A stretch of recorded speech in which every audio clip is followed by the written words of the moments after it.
बच्चों, कैसे हैं आप?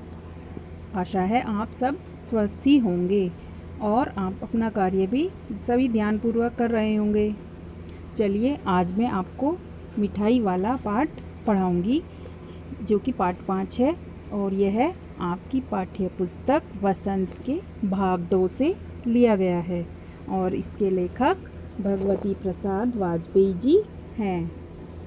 जो ये पाठ है मिठाई वाला, ये एक मिठाई वाले की कहानी ना होकर एक फेरी वाले की कहानी है।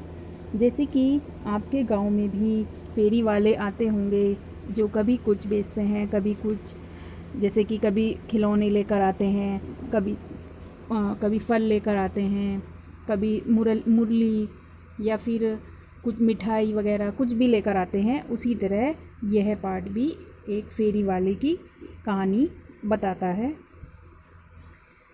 और जो ये फेरी वाला है, ये रोज़ रोज़ ना आकर उस गांव में कभी कभी आता था। यानी कि जैसे कभी 2 महीने बाद आ गया, कभी 4 महीने बाद आ गया, कभी 6 महीने बाद आ गया। अब आप सोचोगे कि वह इस तरह क्यों आता था, कि इतने दिनों बाद क्यों आता था? क्योंकि जिससे बच्चे एक ही चीज़ को लेते लेते बोर ना हो जाएं, इसीलिए वह कुछ दिनों बाद आता था और अलग अलग वस्तुएं लेकर आता था। जैसे कि कभी बांसुरी लेकर आता था, कभी मिट्टी के खिलौने लेकर आता था, कभी मिठाइयाँ लेकर आता था, या जैसे टॉफ़ी, गोल चूसने वाली गोलियाँ होती हैं, जो बच्चों को बहुत पसंद आती हैं। इस तरह से वह अलग अलग वस्तुएं लेकर आता था। और फेरी वाला जो था वो गलियों में घूमकर कहता, बच्चों को बहलाने वाला, खिलौने वाला। ऐसे मधुर स्वर को सुनकर बच्चों में हलचल मच जाती। वे इधर उधर भागने लगते और जो अपना खेल भी खेलते हुए होते थे तो वो उसको भी छोड़ छाड़ कर, उसे भूल कर उसके पीछे भागने लगते थे। किसी का पायजामा नीचे गिर जाता, किसी के खिलौने वहीं छूट जाते। जब फेरी वाले की आवाज़ सुनते थे तो वे उसके पीछे मदहोश होकर भागने लगते थे।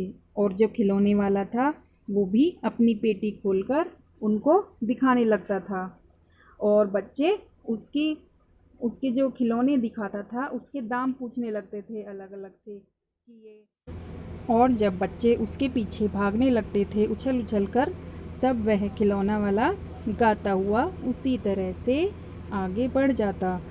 रोहिणी के बच्चे चुन्नू और मुन्नू भी उससे कभी हाथी और घोड़ा मांगने आए। रोहिणी ने जब उनसे दाम पूछा तो बच्चों ने उसके पैसे बताया कि 2 पैसे का है।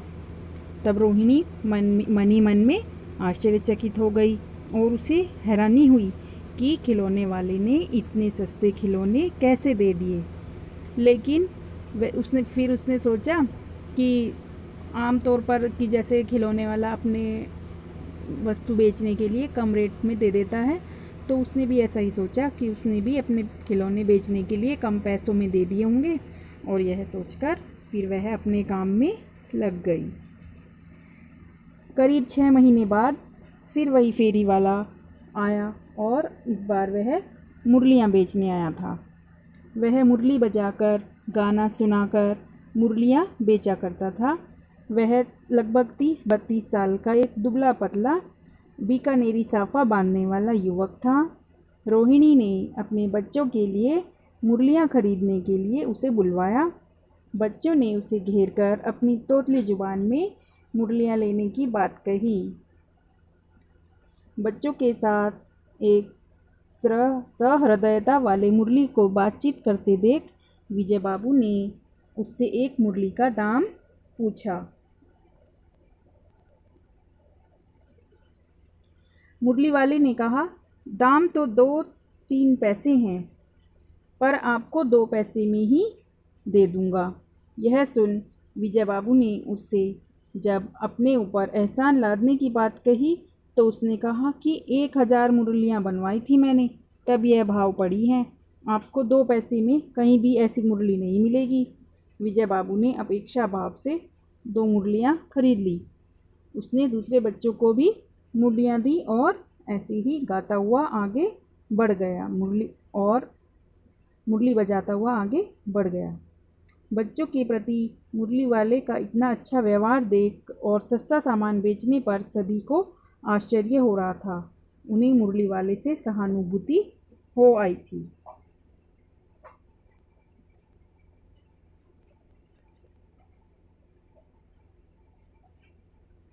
अब 8 महीने बाद रोहिणी को गली में सुनाई दिया, बच्चों को बहलाने वाला मिठाई वाला।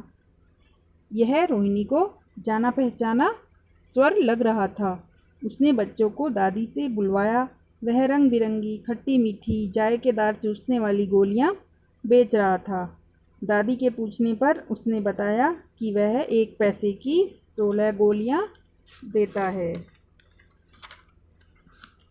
गोलियां खरीदने के बाद रोहिणी ने पूछा कि इस व्यवसाय से तुम्हें क्या मिलता होगा।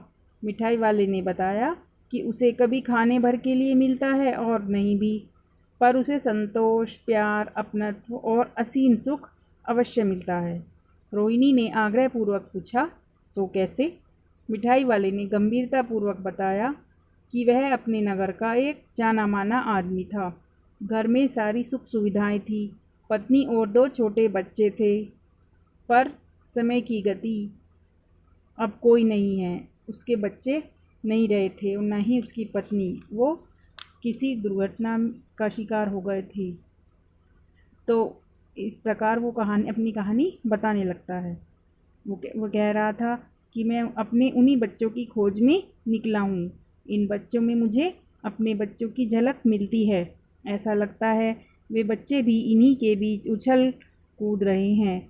मेरे पास पैसे तो काफ़ी हैं, और जो नहीं भी हैं तो मुझे इस तरह से खिलौने और मिठाई आदि बेचकर मिल जाते हैं। रोहिणी ने देखा उसकी आंखें आंसुओं से भरी हैं। तभी चुन्नू मुन्नू आकर रोहिणी से मिठाई मांगने लगे। मिठाई वाले ने 2 पुड़िया चुन्नू को दे दी। रोहिणी ने उसे पैसे देने चाहे, पर उसने अपनी पेटी उठाकर कहा, अब इस बार ये पैसे डाल लूँगा। वह अपने मधुर मृदुल स्वर में बच्चों को बहलाने वाला मिठाई वाला गाता हुआ आगे बढ़ गया था। धन्यवाद।